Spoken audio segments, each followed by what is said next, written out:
It's preparing to go live. So let me know when you see that it has gone live on your It's end. recording Yeah, now. it Yeah. has. Okay. So, Mr. Ojifo, Mr. Ondianaje, I'm sorry I mispronounced your name, but if you can tell us the correct No, it's pronunciation. fine. It's fine. Okay, basically two things. I worked somewhere and I learned that either or one of these, always have a plan B. Number two, always double check. If there's always a routine of double checking, those scenarios will not arise. And then if you always have plan B, such a case too will not also arise. very good. So, but plan B also involves money.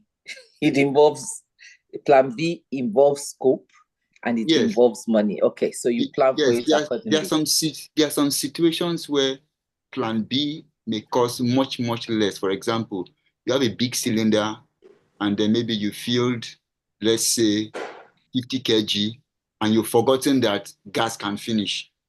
And then you wake up one day and discover that gas has finished.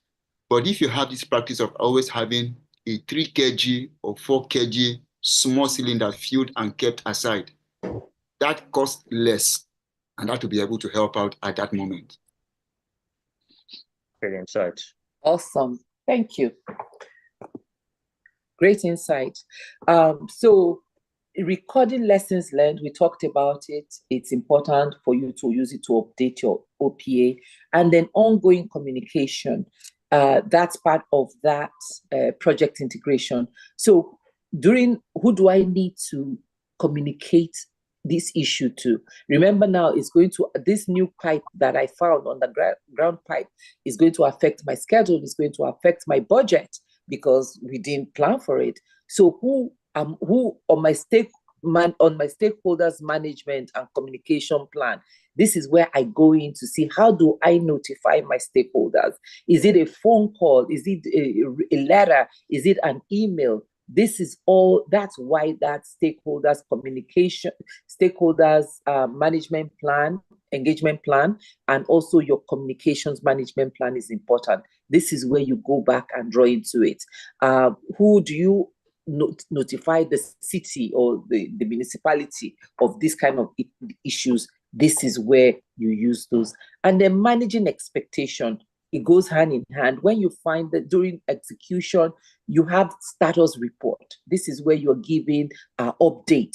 During your status report, you're also letting them know the challenges on the project, if there are. With some project managers, to kind of show that they are like the A team, they will just like embellish, I don't want to say lie, they will embellish the status report instead of giving facts. So that is why it is important for you to manage expectation. Let everyone know the true status of the project. If you, and we use percent completion in construction. So if July 15th, you were supposed to be at 10% completion for electrical scope, for example, and you find that you're only at 7% completion, don't say it's 10%, it's 7%, because that 3% is going to come up somewhere. So that's very important. Then relationship development, this is where your emotional intelligence comes in, because the people you plan the project with are not the people that are going to be executing the project. Let me say that again. The people you planned the project with are not the ones that are going to be executing your project. So using the wedding, you have the head vendor that you were planning with. But during execution, the people on site are going to be the workers, those that you may not have met. But you would have already, the chief vendor or the event planner would have given you the names of their primary contact that would be on site. Remember, maybe you've had one meeting with them before, but now on the field, you don't know how they react during emergencies or when there are issues. So you have to make sure that you are also developing and managing those relationships on the go, because they can make or break your relationship.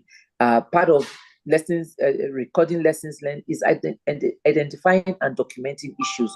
What are the issues and how you resolved it is going to go into your records, into your lessons learned. And then quality assurance. There are some ways to gauge or measure the quality of your deliverable. Again, I'm sorry, I keep using construction. During foundation, you have to do concrete tests to make sure that it is specification. There are other forms of measurement in your field. During the app, let's use the development of the app, and I'm not IT, so if I butcher it, forgive me, I'm technologically challenged. So there are some tests that you have to run through at different phases. When you've developed certain things to a point, you run a better test to now see the functionality of it. So that is part of where the quality assurance is also measured during execution. And then you are, of course, documenting your performance. I spoke a little bit about scope management during execution in terms of percent complete, and then also the change request that comes in. So now remember, this pipe was not part of the removal of this underground pipe or walk around was not part of my original scope. So what do I now do now that I have to deal with it? Do I go back and revise my scope? And then that's part of scope management. But in revising my scope, I also have to understand its impact to my schedule and to my budget, because it's not just adding scope, but it has other impacts. It could also have impacts to your resource management, to your resources, and also to what else could it have impact to? But you guys get the and to your quality as well. So that you manage it, but also understanding all the other areas that it impacts. And then strategic alignment. What does strategic alignment during execution mean? Can someone share just for like a minute? And the budget, yes. Yes, it has. Thank you. What does strategic alignment during project execution, what does it mean to you?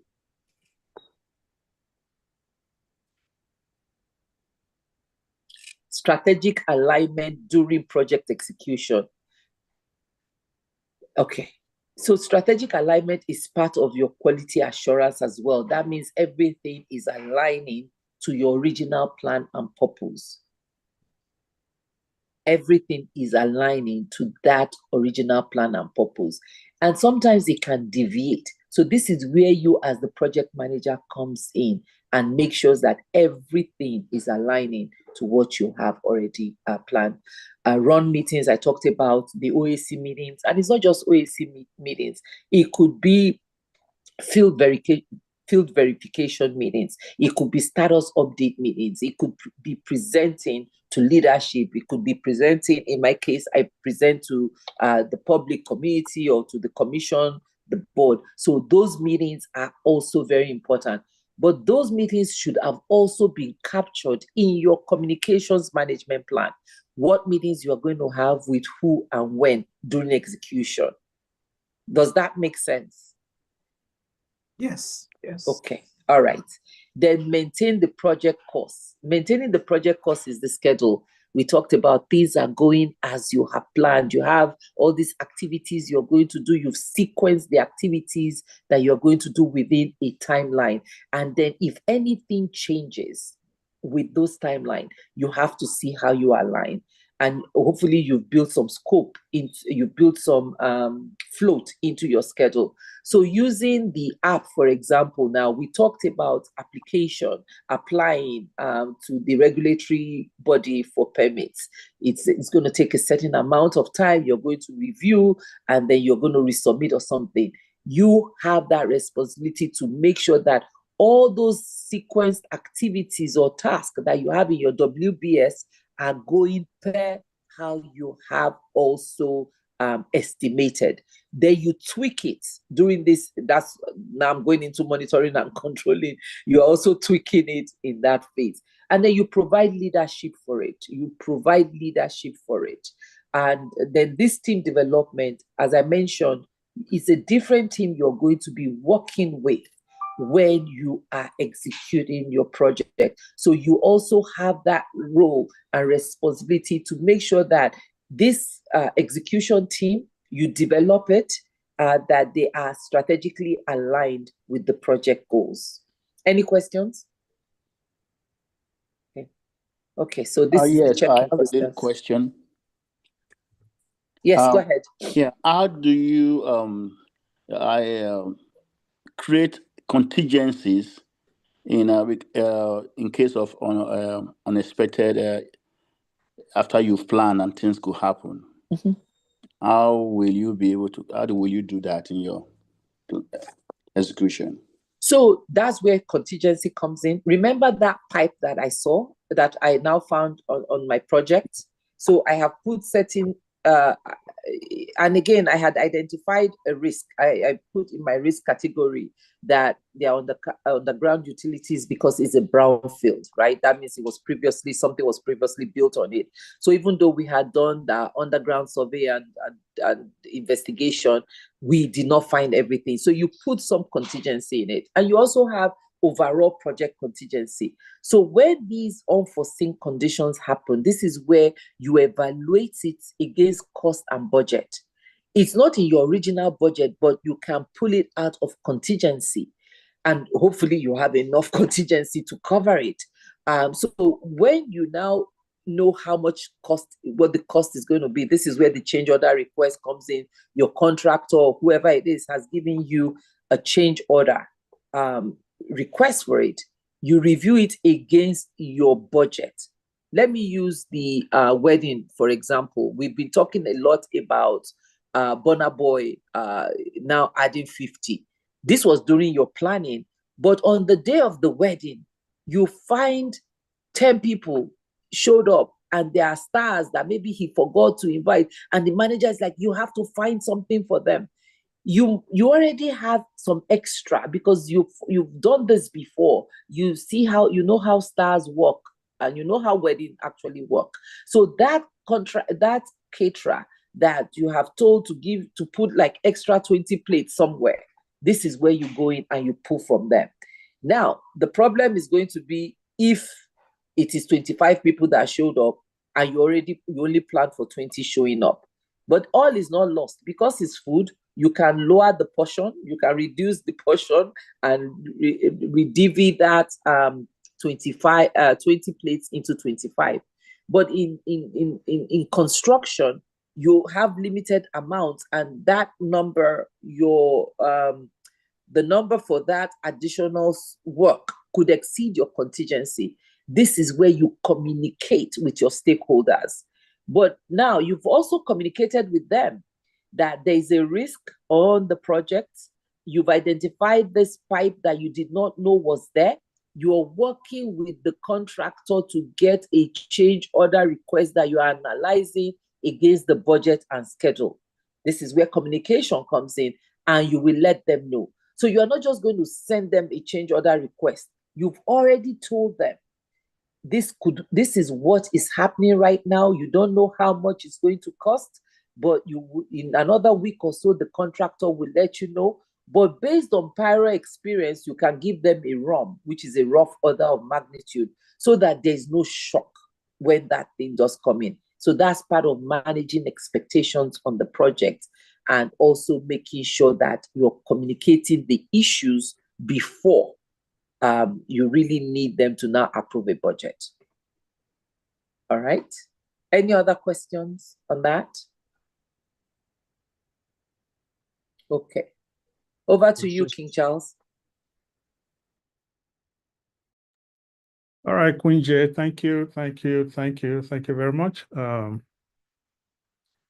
I think when you were talking about risks, I say yes. Why?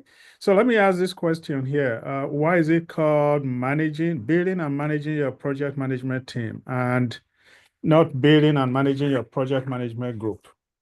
Anybody wants to take a chance at that? Why is it called a team and not a group?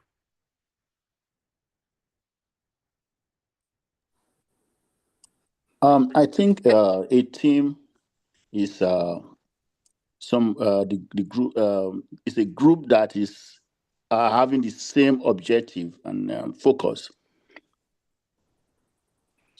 So Okay. whereas, so it's a subset of a group, but it's more tied to a particular goal.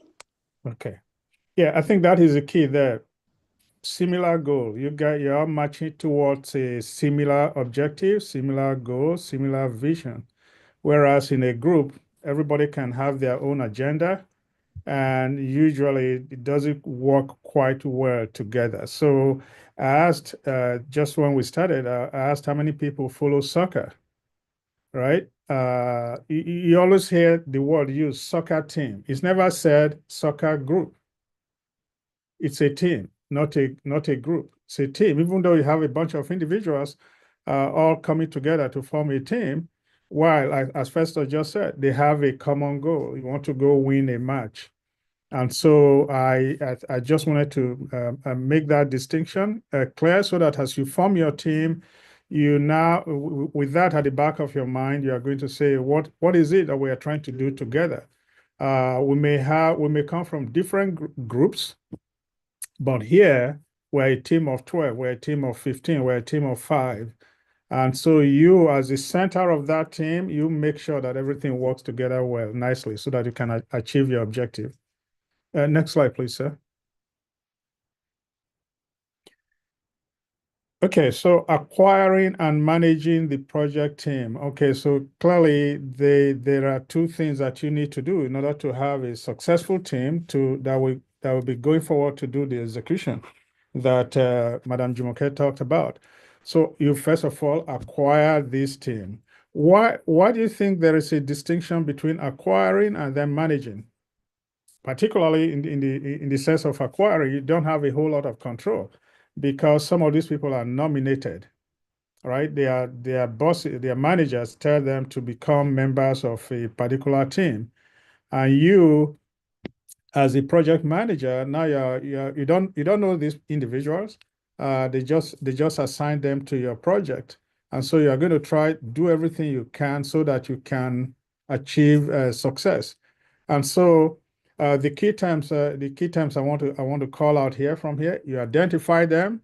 You are going to negotiate, and then you are going to onboard the people needed to perform the project work, so that you can have hopefully a successful execution and deliverable.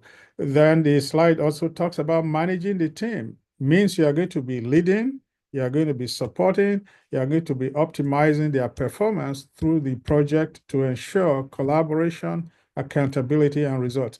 Why do you think that the project manager has to take all of this, has to be aware? Notice there's a lot of responsibility put on the project manager. Why is that the case? See, you are the focal point of the project. The project can succeed or fail based on how the project manager deals with the members of the team, the project team. Remember, these individuals have their own personal lives, right?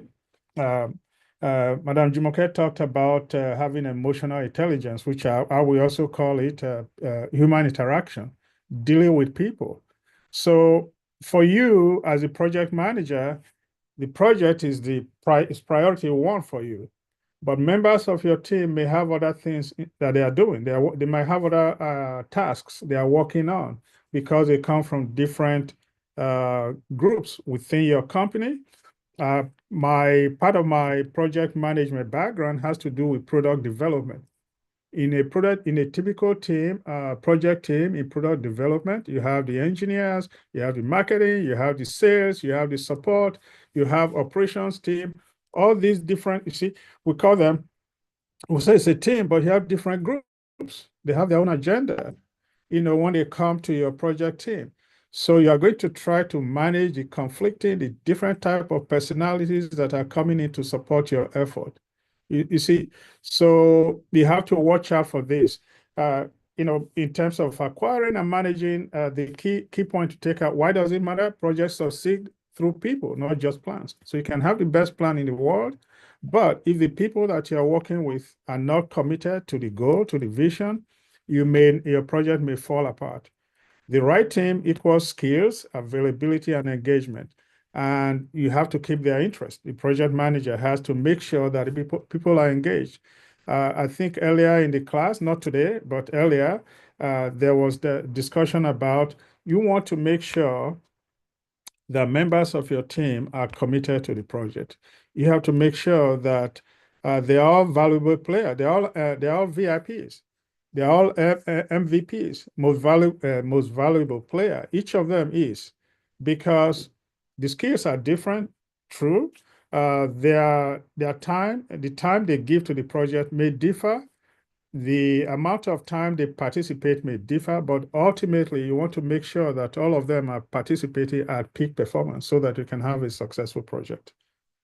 And obviously the team dynamics and retention impact, execution speed, and quality. I think the next slide really hones in on what this actually means. The key is you may not control who joins the team, which is very true. As I said earlier, they are assigned to you, and now you have to deal with them. They are members of the team. If a manager says, I don't have anyone else to work on your team, you're stuck. So you have to figure out how to deal with that particular individual, with their quirky behavior or attitude or whatever the case might be. You have to try to deal with it. I think at this point, I want to say something about, because now you are not only managing the project, you're managing people that don't even report to you. They report to a different manager. And so this is where maybe you all have heard about, you're managing without authority. You're managing without authority. So the question becomes, how do you deal with these different individuals that are coming to your team, to your project team, that you have no control over what they do? Somebody else pays their bills, in other words, pays their salary. You don't pay their salary. You don't write their performance report, but somebody else does. So what you have to do as a project team lead, make sure that you understand these different individuals. Some of them you have a personal relationship with them, or maybe you have a personal relationship with somebody that knows them, so that at the end of the day, you can achieve all these things listed here. You may not control who joins the team, but you control how well they work together. You want to make sure they align the team selection with project timing, scope, and critical path needs. Soft skill. Well, let's look at that second bullet. Align team selection with project timing, scope, and critical path needs. So I use the example of a product development where I have somebody who's in marketing. The marketing person may not be interested in coming to everyday meeting because they're out doing another assignment. However, because they are critical to the success of your project, because as a marketing personnel, when you finish developing your project, somebody has to market it. Somebody has to make sure there are customers available to buy the product. What do? You're going to try to maintain a personal relationship with that marketing person because they're critical. They are on the critical path to the success of your project. Otherwise, if you take the attitude of, I am Mr. Project Manager, I own this project, and everybody else must bow to me, you could easily lose a critical member of your team, like the marketing person. Same thing with the sales, because the sales people have to sell it. And most importantly, people that will support the product once it has gone to the customers. These are the guys that are going to be asking you, what is your support plan? You see, in the project plan we may not have had a support path clearly defined, but somebody from the support team is going to make sure that you have the necessary information that you need, so that when the product goes out the door, there's going to be sufficient support for it. Otherwise, your product may not survive too long in the field. If I can just add something to your point about not knowing who you manage, but also remember now that company is part of your initial team that developed the project management plan. So there is that stakeholders management and communications plan. So if the person you're working with is I don't want to use the negative word, but just really not being a good sports team player. There is an escalation. Difficult. Difficult person or not aligning. There is an escalation process also on who you call when you have some of those issues, is in your stakeholders management plan and also in your communications plan. Thank you. Yeah, thank you for that. And just as an add-on to that, once you escalate, this is a caution I would throw out to folks who don't try your best. I would say try as much as possible to negotiate with the individual first before you escalate, because once you start to escalate, you could have a very long day with your project. I mean, I agree with Madam Jumoke that path exists, but I want to caution that use it very, very rarely, very carefully. As a matter of fact, I think when you send out your status report, that is an easy path to softly escalate, because you are notifying the stakeholders to let them know what you are doing, how you are doing, and where you are, what the status looks like, in case there are going to be any issues.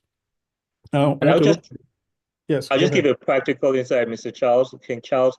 Like my very first project, construction management, I used to be a design engineer. And I said, design engineers, you're in the office, you're looking at drawings, computed CAD, they call it CAD and all those kind of things, calculations. But then I switched to the construction side. And my very first project, I went to go meet all these guys wearing vests, had that, and I had all these drawings, plans come around. This is the plan for the week. And they would just all look at me. They're like, okay, they wouldn't do anything. So the first week, I'll come back, what, you guys haven't done this. The second week, they said, we don't like you and stuff. I'm like, wow, why don't you like me? So I was going to complain, but then one of the guys gave me inside. They're like, oh, these guys think you're a suit, you're wearing a dress shirt, you're wearing slacks, you're not dressed like us, you're not wearing construction boots. I'm like, you're not out in the field. So I'm like, is that the reason? But then I just did my research. I'm like, okay, all of you guys like martial arts, they're all big. I was like, okay, the next day I was like, instead of like reporting them, I just said jokingly, let's do a push-up contest. And if I win, you guys have to listen to me. And they all started laughing and we did it. I mean, and I ended up winning, but that's the way I broke the ice and build that bond with them instead of like going to report them to the project executive or everything. So just something to keep in mind is how do you break the ice and motivate your team? Yeah. Did you start changing the way you dress to site? No, I didn't change, but I thought they don't have what they think. I think I loosened up a little bit, but the problem was I had to be in the construction field, but then at noon, I had to go meet the owner, the architect, and I had to go to their office. So it wasn't practical for me to switch. So, but I kind of toned it down. Instead of wearing slacks, I wore jeans instead. And that's the only change. I mean, I don't have the right to dictate to them, but in the back of my head, they don't have the right to dictate to me to how I dress and things like that. But I had to manage how I'll bond with them. Very, very, very, very true. And I think, and I thank you for that insight. I think the things to keep in mind, these are the key areas, but in your day-to-day activity with the different projects you are managing, people are going to be different. Just very quick, I used to have a product manager. Actually, he was the product manager. The guy will come to the team and just literally tell everybody what to do. This was there in Mountain View, in Silicon Valley. Let me just put it out there. And then he only stays about 5 minutes, 5 to 10 minutes max. And the next thing is he's gone to Santa Cruz just to go have a good time. But what happened was, even though it was a small product, the team used to feel very uncomfortable with his attitude. And so the design engineers or the developers were not paying attention to the bugs that needed to be fixed. See, so these are individuals because this guy did not stay. He, was high and mighty because if you're a product manager, you are almost like the CEO. And but usually, the projects hardly shipped until some changes were made. So anyway, I'm throwing that out there that if you are working on a particular project, it looks like Kunje wanted to say something. No, please go ahead. Okay. Yeah, I say so. You may not control who joins the team. You want to make sure they're aligned. They are aware of what the timing, the scope, so that you can avoid scope creep as much as possible, because that is very common in projects. If you've heard of project from hell. Because you allow all kinds of things to come in, and by the time you can't meet your deadlines as a result of that. But very important, how you treat members of your team is critical to the success of your project. So initially, the early onboarding, that's when you try to get to know people. Okay. Next slide, please. Okay, developing and managing. Can I say something about the soft skills? I think Gboyega. So what did Gboyega use in managing in resolving the issue with the people on the team? What technique did he use, or what did he use? What did he utilize?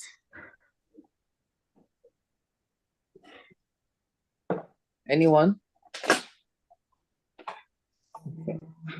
Soft skills, right? Because that's what he used. It wasn't really his technical skills that he used in winning those people over.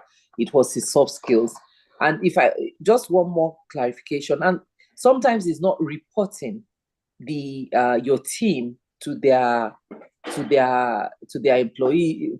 employers, but it could be a simple phone call to make sure that they understand the importance of the project. And it depends on the sensitivity of your project as well. It depends on what is at risk. Sometimes what is at risk is so great that you have to make sure that pressure is there, whether it's meeting a deadline, whether it's meeting a requirement. And in some industries, they are just really very badly behaved people. So you just know what to use, when to use the ammunition you have, when to use it and how to use it. Thank you. Uncle Festus, did you have a question? Festus. Yes. I just want to add to the soft skills. Thank you all for this class. During the week, I ran into a problem whereby my land surveyor has promised to deliver the survey of my project on Monday and to the architect. Unfortunately, come Monday, he didn't do it. Tuesday, so I had to call a meeting. So he was very, very upset that I called him on it and the architect. So immediately I kind of remembered talking of soft skills. After that meeting with the architect, I sent him a memo, just tell him, look, you are part of the success of this project, and just be nice and really know that he was going. Then he opened up and said he was going through some personal problems.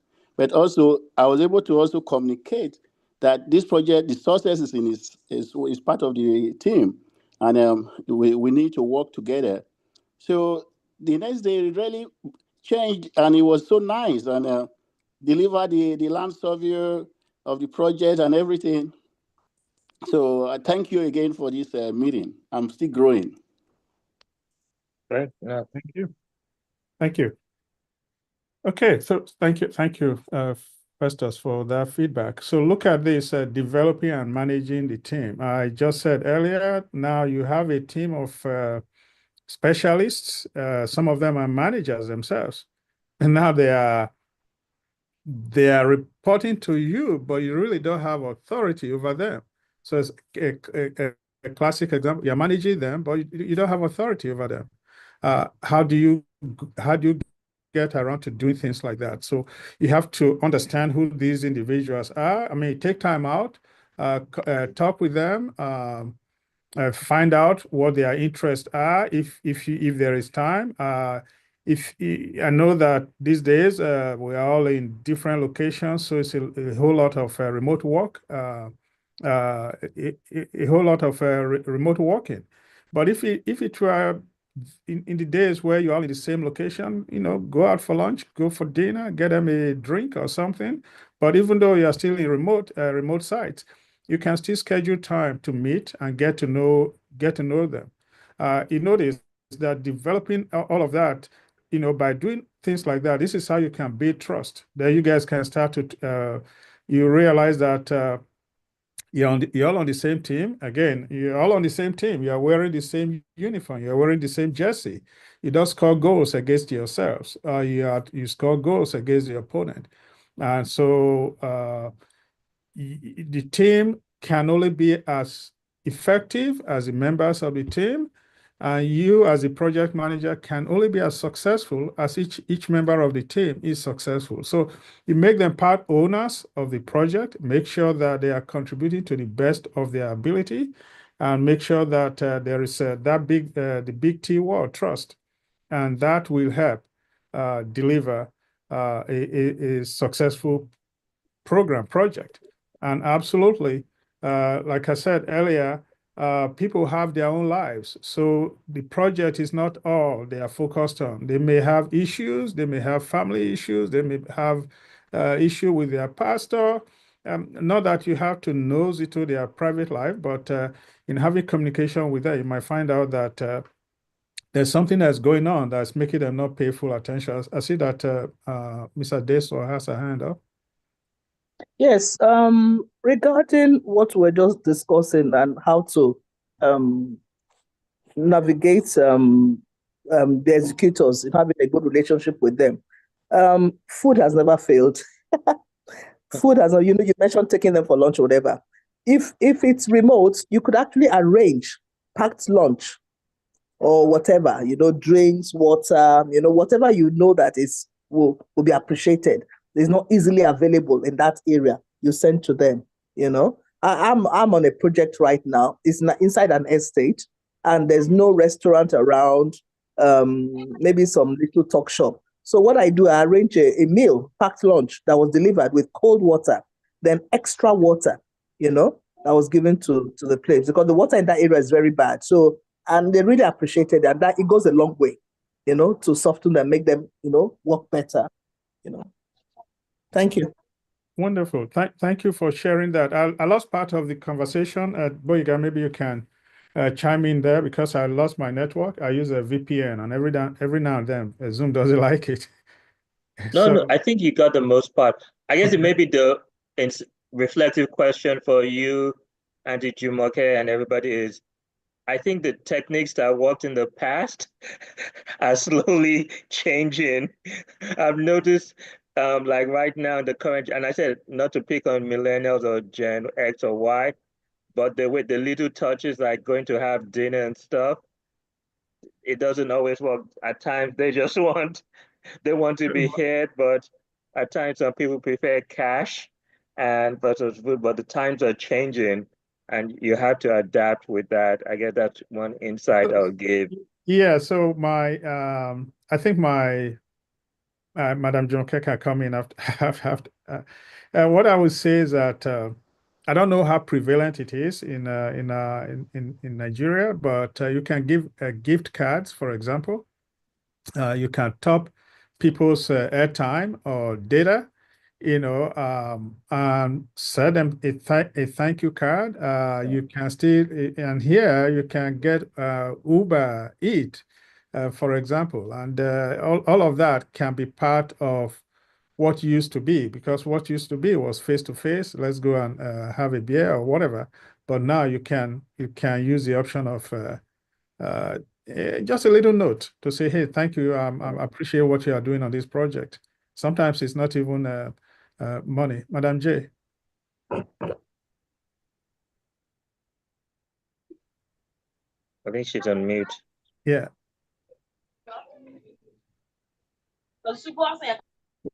Queen Jumoke, were you going to say something? I think she might be on the call. Maybe we can move on just in the interest of Okay, time. Gershon Lucky has their hand up. Jason? Sorry, I All right. couldn't unmute myself. Yeah. I'm Okay. sorry. Go ahead, Lil. Okay. All right, Lucky, please. Okay.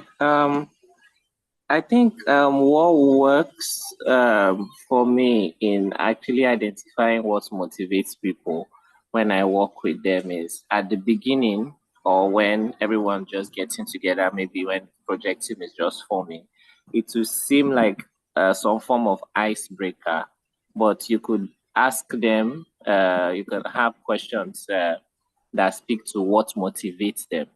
And then if you actually get what motivates them, if they are honest enough, it can also help with your style of communication to get them to do what is necessary. I also wanted to speak about the fact that maybe some of these incentives might not necessarily be physical. Some people might just want to get their job done at a particular time and then move on to other things. But I'm not saying as a bit to motivate people. I tend to try to get what matters to them at the beginning, and they won't know that that is how I choose to work with them throughout the rest of the project sometimes. Excellent point. Also, what about what about appreciation, like recognition? Every human being likes to be recognized for their work. And it could be part of like during the team meetings where you have like employee of the week or star, give stars and things like that. That's one way.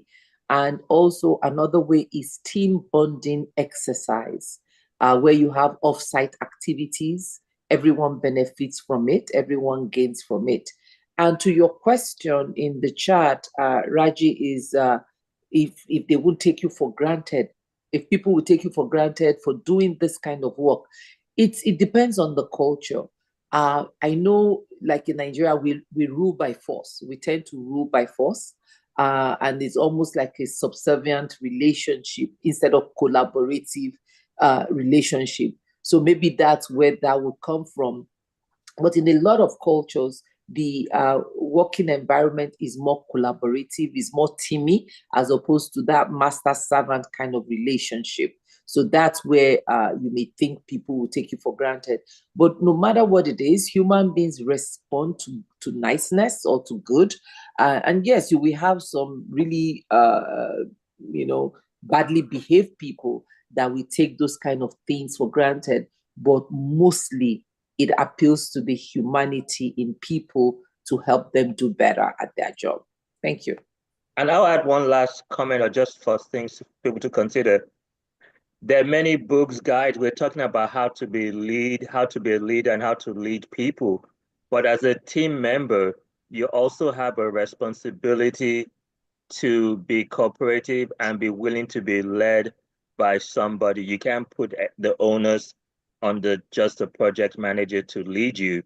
You also have to have a willingness to be led and have a cooperative attitude to be led, and it's a balance. It can't just be the project manager that has to motivate you, do everything, like coming to the meeting on Monday with a good attitude, willing to learn take instruction from the project manager and everything. Now, responsibility lies with the project manager, but again, everybody wants to lead, but nobody wants to be led. So there are things you can make it easier for the leader to lead you to, things you can do. Okay. All right. Thank you. Actually, I was typing a response to Raji, but I think it's been discussed now. You remember also, I don't know how, you can even make this part of your planning where you have a budget really to incentivize members of your project team. I think that is allowed because that becomes part of the cost that you associate with the project, because you're going to be taking care of your teams.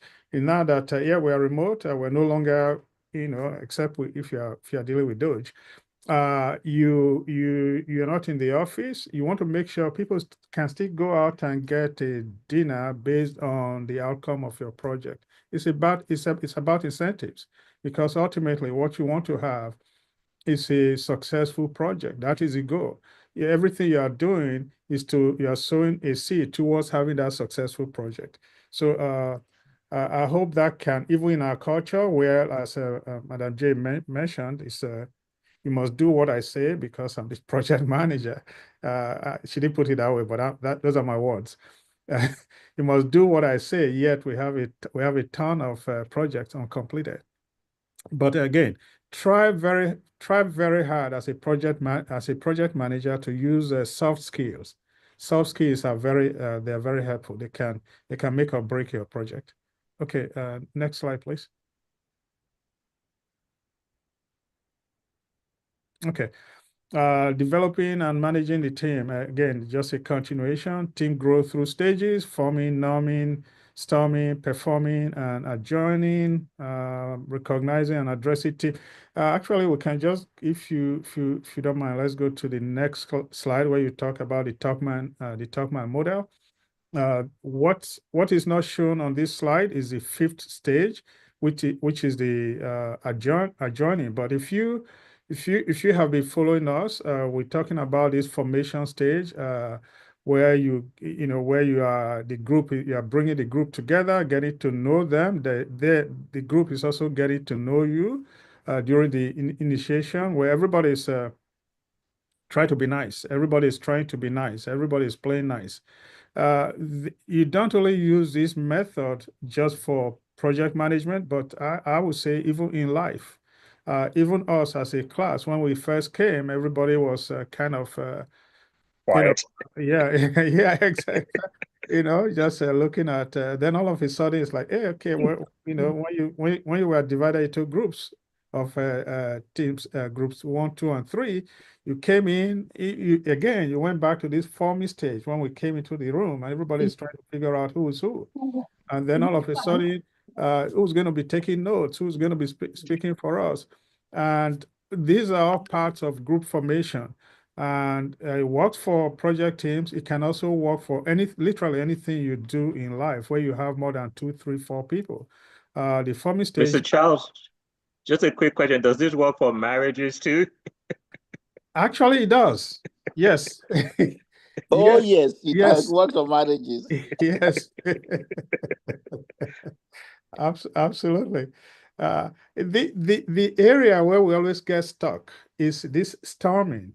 When the roles are not very well defined. And to your point, yes, in marriage, at the early stages during storming, the wife was used to taking care of herself. Now she has to tell her husband, I'm going out. The husband says, oh, how do I handle this? That is the storming stage when the roles are not very well defined. So on your project team, people don't know what they are supposed to be delivering on, because even though you did all the planning, you have done all the initiation, but now you are trying to assign tasks. The marketing guy is waiting to know, should I go and get my customers ready to do a beta test for you? The sales guy will be saying, what is the cost of this thing we are building here? I would imagine the gentleman who was talking about if the owner of the building doesn't like if he doesn't want me to reduce it, the cement bags. Yeah, I think that was the case he was using. I'm going to tell them here, the project is over to you. I don't want to do it anymore. No, you figure out a way at this storming stage. We are storming because there are no clear lines of sight. Everybody wants a clearly defined target. If you can define the target for them and they can see where they are going, you can quickly move from your storming stage to norming. And this is at the norming stage here, you start to, everybody, things start to come together like if you will, like a well-oiled machine. And before you know it, you start to perform. Everybody start to do their part. You might find comments like a high-performing team is a team that quickly moves through these stages. Is it that when you start performing, you don't have a little bit of numbing? Not necessarily. You can be performing, but somebody might just wake up one day and something just happens. Remember, we said earlier, there are things going on in their lives, in their private life, and all of a sudden, when they are supposed to be giving you report, status report, they're still telling you, I don't know what I'm supposed to be doing. They have gone back to the norming stage. And so as a project manager, you have to, again, don't take it personal, because you are the focus of everything. You have to do everything you can to make sure that people are aligned to these stages. Where you want to get to is the performing. You want to quickly find a way to get to the performing stage so you can start delivering on your promises. In other words, your promise is saying you told your stakeholders we're going to get this done in 6 months. If at the fourth month or on the fourth month you are still at norming, you have a problem. And now, even if you are there, it's okay, but you have to make sure that all the stakeholders and the people that are paying for this project, they are aware that there might be a slip, SLRP, in your project plan. You may delay, you may not ship when you thought you were going to ship. Remember, I'm talking from a product development perspective, but I would imagine that in construction, it's probably the same thing, because you can't get the house completed because the bricklayer has not started what they are supposed to do because they are waiting for the cement bags, something like that. I don't know if I butcher that, Queen J, just only because I'm not a construction person. You want to chime in on this? No, you did a great job. Okay. Thank you. So again, this applies anywhere in life. Make sure you are getting to performing. That's your goal. You want to get to that point. So move quickly through all this and developing managing teams. So what happens when you are at this stormy stage? Yeah, again, you find space for individual lane and For individuality and differences to use everyone. I said that's a key step everybody has to manage. That's where I put it is you have to find strategies, because if you don't move beyond this stage, your project is you're not gonna have a team. And yes, so I think I'll put it just to stress to everybody, that's a key stage you have to manage and drive through. So let me also just state this. It's also there is also enterprise environmental factor in the storming stage. So storming stage in Nigeria is going to be very different from storming stage in America.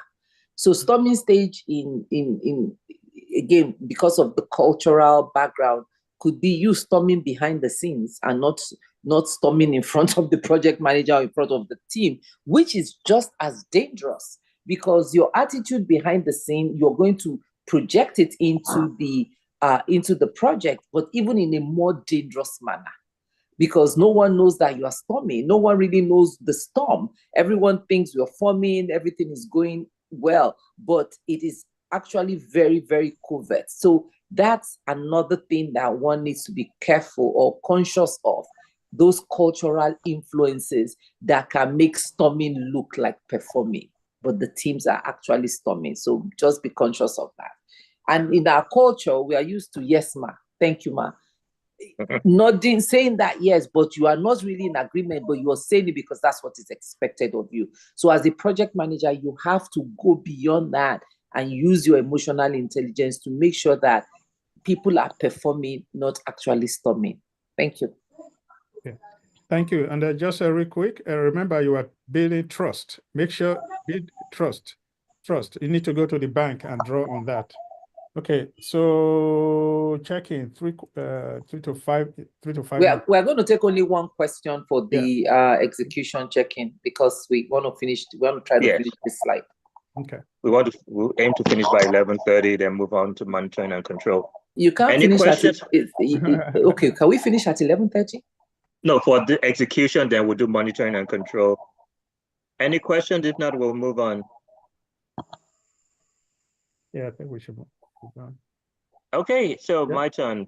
We're going to talk about communication and stakeholder management. I think I'm going to go through this a little bit fast, but as we mentioned, you need to communicate with your stakeholders and also your team. And as part of your project planning, you have a plan for that. One of the reasons about communication and going to the construction example, you're going to have many different stakeholders. You're going to have like the owners, you're going to have the architects, you're going to have the project team members, and they'll have different communication requirements and different needs. So for example, the owner is going to be the one releasing the payment. In the case of like Auntie Jumoke's example, where they found the pipe, is maybe the owner might not need to pay extra then, but at least maybe Auntie will meet with them on a high level, like just a lunch, like, hey, we ran into some challenges in the field. We're still investigating it, but I'll keep you updated. And maybe that's all they need to know at that moment. But maybe the structural engineer, they need a more detailed, they might need to see the pictures of the pipe, what depth it was, so that they can do some research, go look at their drawings. Whereas the construction manager, he might just know like, okay, we need an excavator on site. So everybody has different communication needs.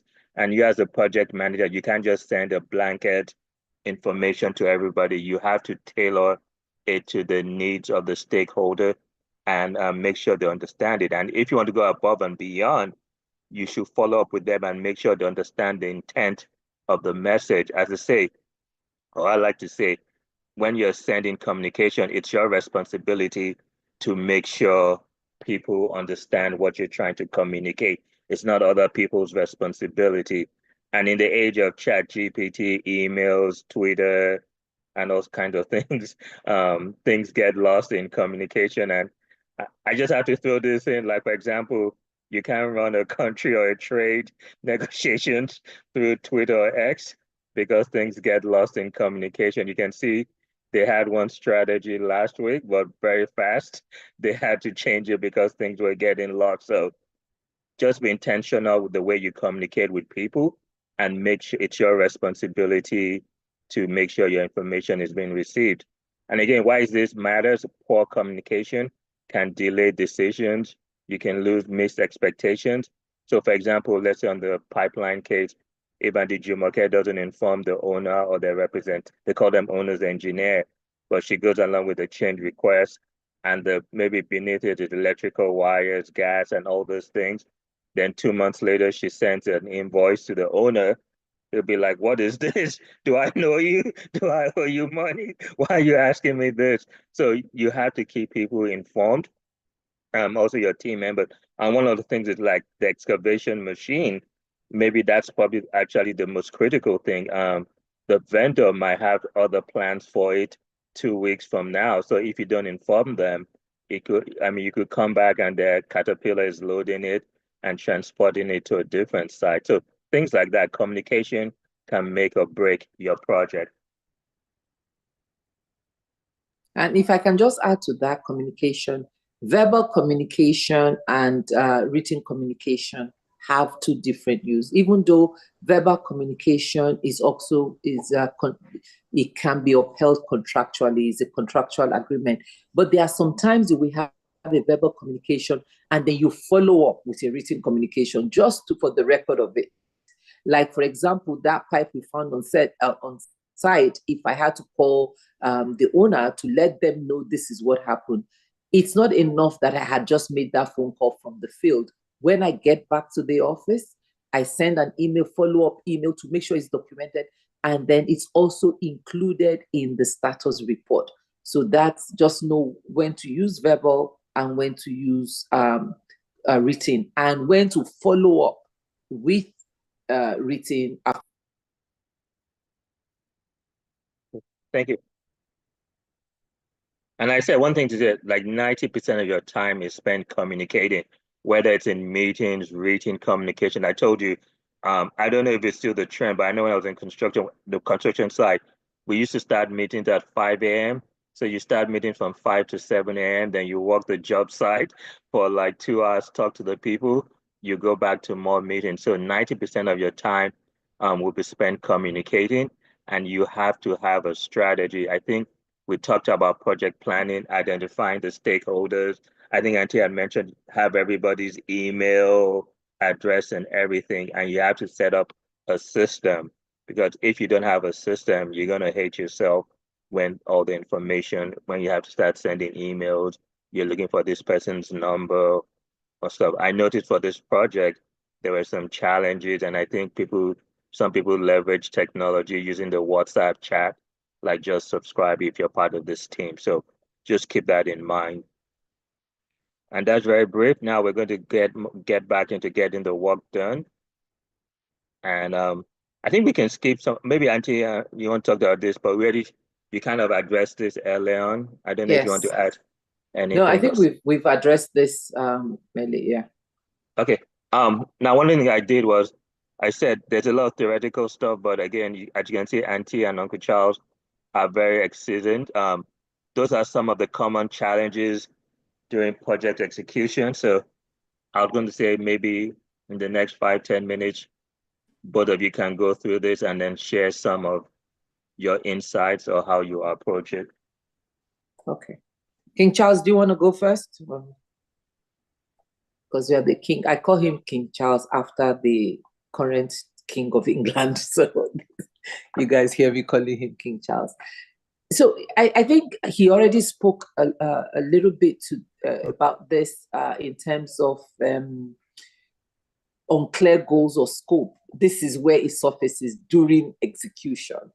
And we talked about new projects, new team members coming during the execution. If they don't have a plan, then that's where part of the issue is. Or if they don't also have like, in our own, we call it a partnering structure. The partnering structure clears what's expected, who makes decision, like a decision ladder too on issues. That's also very important during execution, because it's not all the time that you're going to be able to get like a change order request where you have to now go through the PM signs it, sends it to the director signs it. There are certain times that you cannot wait for that process to go through because time is against you. If you have a water main break, you have to give instructions during the execution on site, but you must have established some level of authority before that in the event of these things, a PM, this is the decision ladder. A PM can approve on-site work for up to $1 million. And if it's more than that, this is the next step. So that's very, very important for you to also have in place during project execution, because it can actually really mar your budget. Unrealistic time or cost estimates. If your plan is already there, but during execution, if you had and I'm going to use the app development as part of my for the example here, where you're sending, you submit an application. If the application process is 6 weeks and you put on your schedule that is 2 weeks, that's where during execution, that's where you're going to have problems. Because now there are certain things you can't do that you have to sit and wait for. Remember, especially if the task is sequential, if you cannot move to the next task without your approval, execution is halted. So you have to be very careful about that. But this is where you can also adjust your timeline. See where you can, remember that float that I talked about? See if there are other parallel activities you can do during execution while you're waiting for this permit. So that's one. And then we've talked about cost estimate, about you having contingency budget that you can pull from during execution. And then as you start execution, you want to also monitor that contingency bucket based on what you're seeing on your project. If you're seeing a lot of risk, in our case, it would be design errors and omission, where maybe they didn't do a proper programming or the design is just bad. You already know what you're up against, that your change orders is going to exceed 10% of your budget. So during the early phases of execution, you start to plan for that.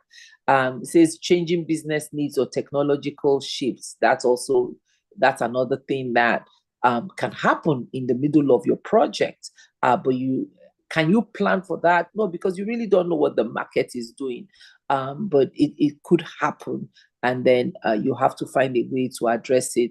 In construction, for example, we started with BIM, the building information modeling, and now we've gone to a full-blown AI reality where you take they can what is it called, image the studs while you're doing it, even to the point of the nail, the size of the nail, and all those things. So, but if you don't have your budget, if you don't have it as part of your budget, you cannot change in the middle of execution phase.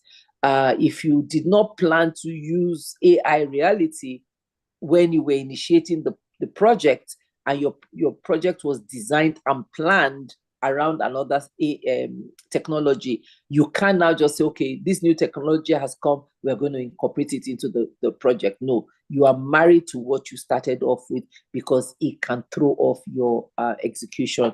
King Charles talked a lot about this team performance issues is during execution that you see it. And then this is where your soft skills really comes in handy, because all these people, they may have technical skills, and some of them may not be the right fit, but you must identify that immediately and make sure that the project manager or whoever it is changed. I had an issue with one of my contractors, and this was a sensitive project. It was in a homeless shelter where it's very political. And we noticed that getting response from him was like pulling teeth. I just like, you know what, this is not going to work. I gave him a few chances. I gave him a couple of chances. I was like, this is not going to work. We can't have this. We can't wait for you to respond to whether an RFI or some questions for like 4 or 5 days when we need it right away. And the company, the contractor, changed him and then put their vice president on the job because it was that serious. And so I have his phone number and I just call him, Mark, this is not working, get this done right away. So things like that, you have to make sure that you are applying your skills, your soft skills, to make sure that you're getting the performance that is required for the percentage of work that needs to be done at certain times. King Charles? Okay. Yes, Kunje, you covered it beautifully. The only thing I would just add is that when it comes to changing business needs or technology shifts, as the project manager, because we now live in the world of AI, if you want to think ahead, for example, you can create a few what-if scenarios to see, what if X happens, what should I do? Or what if Y happens, what should I do? However, in a standard project management perspective, like Kunje said, some of these things we cannot plan for. Even when we do a thorough risk analysis, we may not know what will happen. We may not know if somebody is going to be setting up crazy tariffs, and you can't know that. But the things, it's always said that you cannot control what you cannot control. But the things you can control, you want to make sure that you have them fully, clearly defined. For example, the goals, the scope, you have control over those. You want to make sure they are defined. Time estimates and cost estimates, you don't want surprises. So sometimes you can go over budget estimate by maybe 10, 50%, so that if you overshoot, you're not too far off. Similarly, I think if you can have those things in your planning, you put a plus or minus 10% in your estimates, so that if things happen that you were not prepared for, at least you are still covered. That's about I think you covered it. Hey, Auntie, I'm going to jump to like 3 slides that will set us up for project monitoring and control. I think everything else we can you already discussed it on a high level.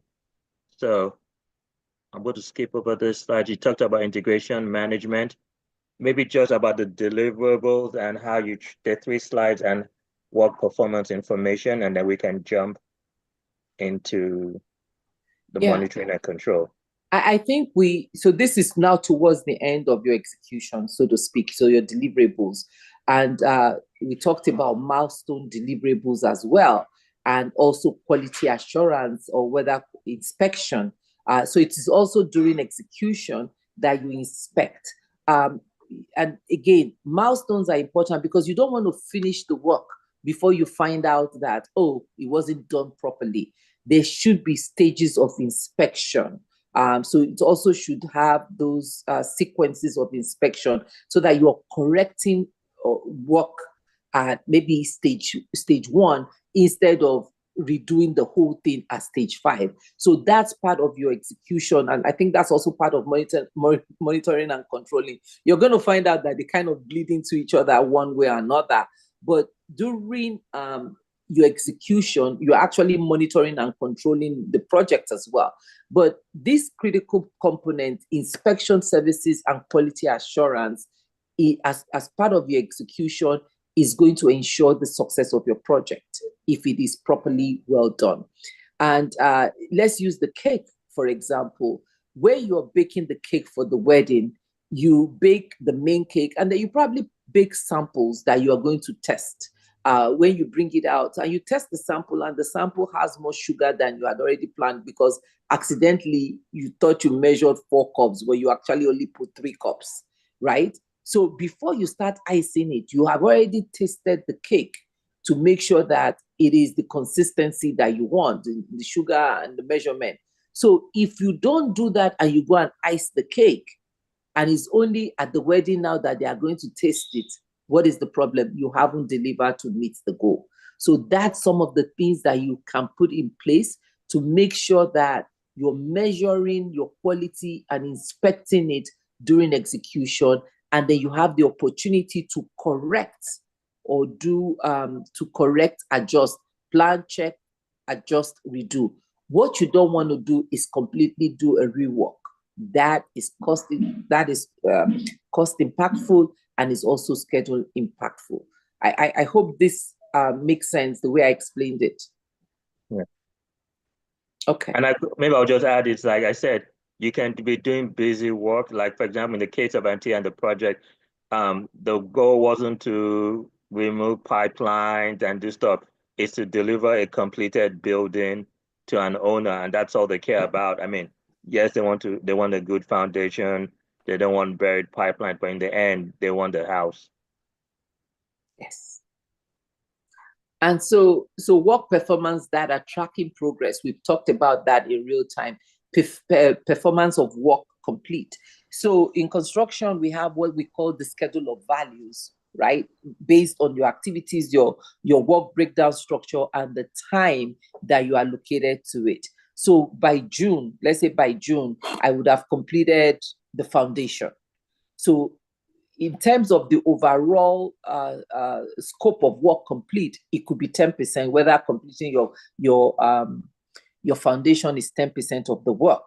This is how you start to measure it, and then it's like you're tracking the progress of your work versus your budget and your time. And then the end value management, I'm not going to go into that, also comes in with your budget, what you are spending. So this is the information you gather to see how the project is doing. Are tasks getting done on time? Is the project hitting its targets? Are there any warning signs? That's what I gave that example with the electrical scope. You're supposed to have finished 10% by a certain time. You only were able to do 7%. What happened? Why weren't you able to complete the 3%? Now, remember, you now have 3% that you are going to tag on to the next cycle. So you have to make sure that you have sufficient time to now complete 13% instead of 10. Those are some of the things that you have to also be conscious of when you are doing this. Site visit is important. Inspection, and let's not use construction. Inspection, quality assurance. How do you get quality assurance in inspection? You can also get peer review. Now, during the wedding, do you wait for everything to be on site? I mean, do you wait until the day of the wedding to go inspect what the decorator has done? Or are you inspecting at every stage? Are you making sure the tables have been set up according to the plan, the layout? Have the tablecloths been laid out when they were supposed to be laid out? The flower has been delivered, and the people that are working on it, they are working on it. You can't do that from by a phone call. You have to be on site to actually track the progress, to make sure that, yes, at 5 o'clock, when people come in, we are going to be ready to open. And so all those things, you have to be on site to make sure it's flowing according to time, according to the deliverables at each step of the way. Does that make sense? No, it does. I think we'll switch to monitoring and control and probably race through it real fast in the interest of time. But I think I said everybody should plan on coming to the workshops to get more insights. Yeah.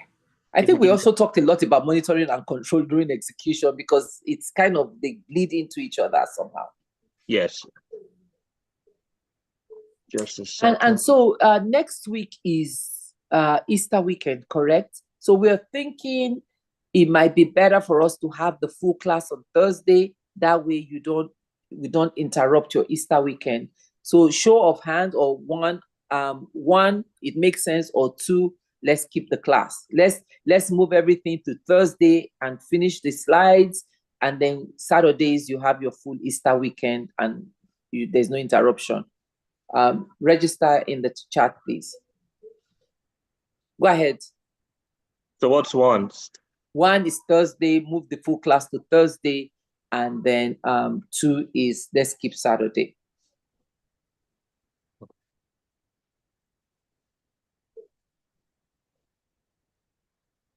King Charles, this is your slide.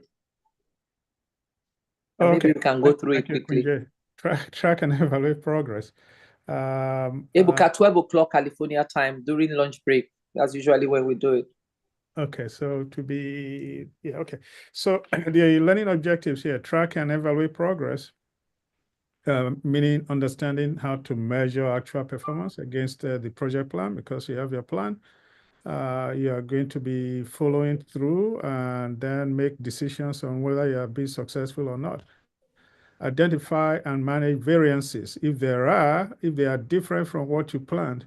I like this picture here, by the way. It looks like you a little bit. It looks like you. Are you trying to make a point? No, I just your distinguished gray hair. Sorry, let's move on. Yes, you're the humble Charles. Is just the king with your gray hair. With wisdom. I know, Festus. Apply tools and technique for control. Exploit methods for managing scope, time, and especially cost control. That's essentially what that is saying, but I'm sure we'll look at them in more details. At a high level, this is what these are: validate and control scope. This cannot be overemphasized. Scope. Keep eyes on scope, because you hear things like, oh, it's right there, scope creep. Ensure deliverable meets stakeholder expectations, and avoid, as much as possible, avoid scope creep, so that you are delivering to time. You hear every project manager will tell you, I want to deliver, meet the time, meet the budget, and meet everything. But a lot of times, I think most project managers will tell you that meeting that deadline can be challenging. But you want to watch out, no scope creep. Stay aligned with business objectives. That is key to making sure the rest of the other things are, focus on the business goals and objectives. Next slide, please. Okay. The critical phase for project stays aligned with goals, scope, and expectations. You want to make sure that your goals and scope and expectations are in line with your plan. Please, let's go to the next stage. And I use that metaphor of the road. I said you want to make sure, ideally in the center line, but you might veer a little bit out of scope, out of the plan, but you don't want to be somewhere here or here. You want to have a range that's acceptable. Okay. What is monitoring and controlling? Monitoring and controlling is this process of regularly measuring project performance to ensure that objectives are being met and the project remains aligned with current business needs. Using the analogy of you driving a car, you have the GPS, you have the dashboard that you use for all the instrument panel, whether your speedometer, if you are going too fast in a 45 miles per hour zone, you don't want to go 60 miles per hour. But the analogy here is you have your GPS that will guide you from point A to point B to point C or A to Z. But in the process of doing that, you want to make sure that you can see everything on your instrument cluster, instrument panel, in this case, your dashboard. You don't want to go too fast. You don't want to go too slow either.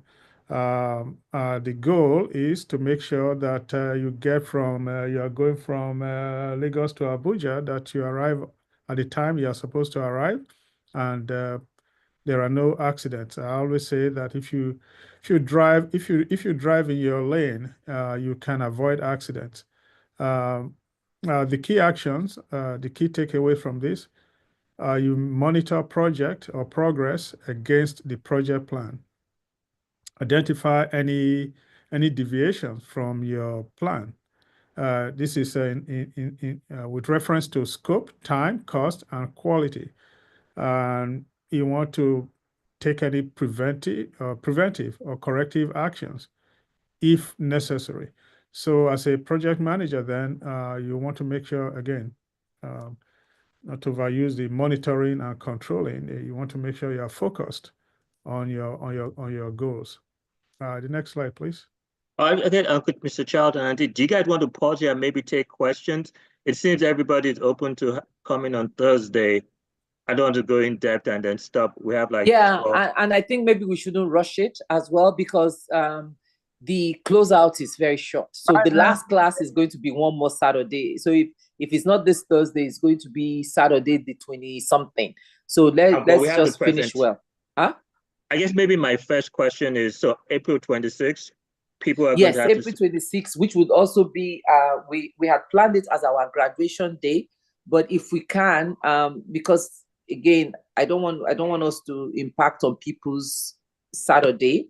So maybe we can do the Thursday, and then if whoever is available on Saturday, we can also do Saturday. I don't mind coming to do it on Saturday, but we want to be able to finish and then have the graduation on the 26th. Otherwise, we are going to move to May. So we can decide this on the platform. So let's not rush this. It would be a great injustice for us to come this far and then now start rushing. So yeah. Maybe in the last 10 minutes, let us take questions. And it's a lot of material people have covered, but yeah, monitoring and control gets very technical, but maybe let's just hear insights and questions, or if not, I'll ask people. Mrs. Afolami Omolayo, what have you learned so far about execution, and how do you intend to apply it? Thank you, sir. So far, we've done a lot. I know you mentioned that. I believe that in execution is important. The most important aspect is deliverable, as you've emphasized. So you have to make sure that you're doing everything possible to bring about your outcome matching what you put, all the work you put in the project planning. So that's what my main takeaway. There has to be an alignment. That's very important. That's my main takeaway. Thank you. I'll add something. The deliverables are, you're 100% correct, but I think also on the soft skills, you want to develop as a project manager. You want to learn and grow. You want your organization to learn any insights you gain from the project. And like that goes into your lessons learned. And also you want your project team members to also grow. They might want to become project managers myself. They might want to become functional managers. So the funny thing about project management is you're not responsible. You're not the boss, but the people are going to learn from you. So you also want to look out for the team members and make sure they're learning and growing also. Like one thing about when you're a PM, you're so focused on the work, you at times lose sight of the people around you. But yes, the deliverables are number one. Okay, anybody else? Anybody else has any insights they want to share, or do you want me to choose? I see some new name, Mr. Ayangbayi Temioluwa. Do you want to share some insights from what you learned today?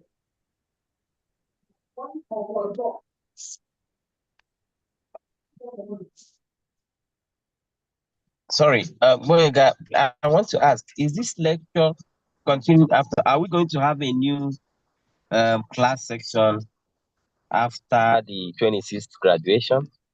No, that brings project management fundamentals to an end.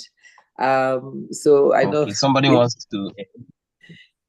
Yeah, so we will leave the group open. We did say we'll leave the group open, and we did also offer our services in consulting capacity, that we can work with you if there's some things that you need for some time.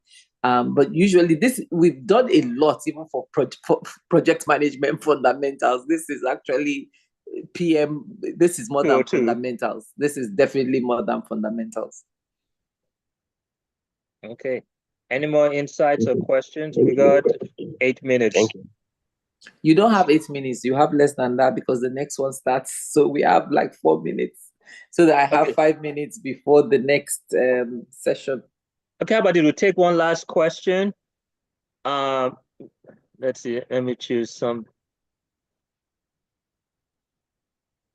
Quilla, maybe you can share with us what you've learned today. Quilla is one of my youths, so you should speak.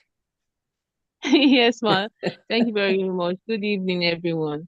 Well, my take home for today, it has been a very insightful lecture. My take home is that the importance of soft skills and teamwork, trying to encourage people in your team using different soft skills. That was very, very helpful for me because I needed like a lecture on that. Thank you so much. So how are you going to use it on your youth group to manage your project, the project there, as one of the team leads, because that's what you are in the ALG Real Advocates? Okay, so from the little a lot of discussions that we've discussed, I think that channeling incentives as well as trying to ask for people's ideas also, and not just pour out my own idea and expect that everyone should follow it. So asking people's idea and asking for their contribution, and probably we can have like a session whereby we have different people brainstorming section, like a forming section also, like physically. So that was, I really would do that. Thank you so much, ma. Wonderful. Very nice. Uncle Festus and Oluwadolapo have their hand up. So maybe we can take those two. Yes, and then wrap it up. I will appreciate if you can go and show us the PM tools, really like example, the WBS again, the schedule, how to prepare it for those of us who have some computer challenges, how to really be able to put it in real-time graphics. I think it's still a challenge to me, but I don't know if for other people, younger people might not have a problem with that. We'll do that at the workshop on Monday. Because there's a workshop on Monday, so we can do that. Okay. Oluwadolapo.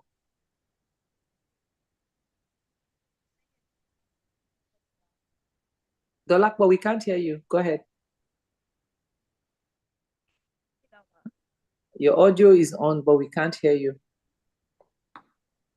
Okay. How about now, please? I'm sorry to take us back. I'm trying to ask about what an issue log is.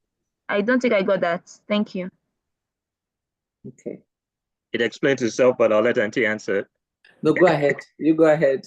An issues log is, drumroll, a log of your issues. No, basically I said one thing about project management, you have to be systematic. And I said, again, one thing I think Auntie had mentioned is, even as a project manager, you don't want to talk about it, but you have to put in the back of your mind that something can happen to you, or you might You might go on vacation and not come back and retire, or you can be sick. So the way when you're working for an organization, you have to be systematic and have your processes. So kind of like the issues log, assumption, documenting all the communication. Also in the back of your head is like you might have to move to another, and it does happen in the middle of a project, you could be reassigned, and the next person coming behind you has to be able to take over. So you have like assumptions log, issues log. When I was doing project management, it was all like Excel or Primavera.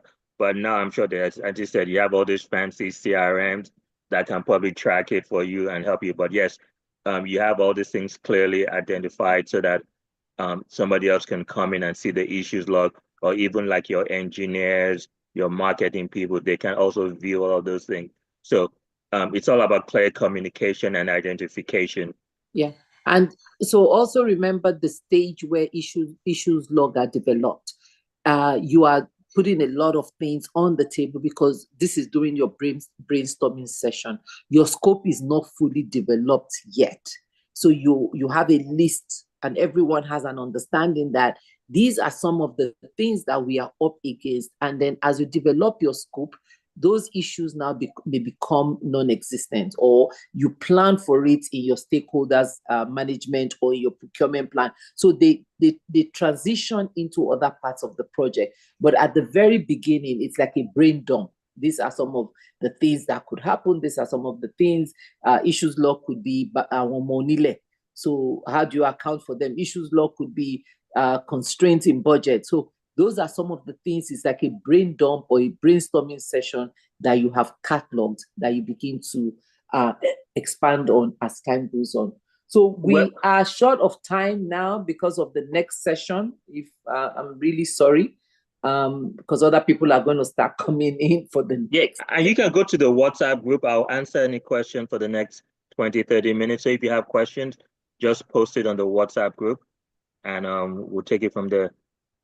Okay, and for those of you that come on Circles of Grace, I'm going to end this session because of recording, and then I'll start it again. So please feel free to join us. So glad. See you on Monday and on Thursday. God bless.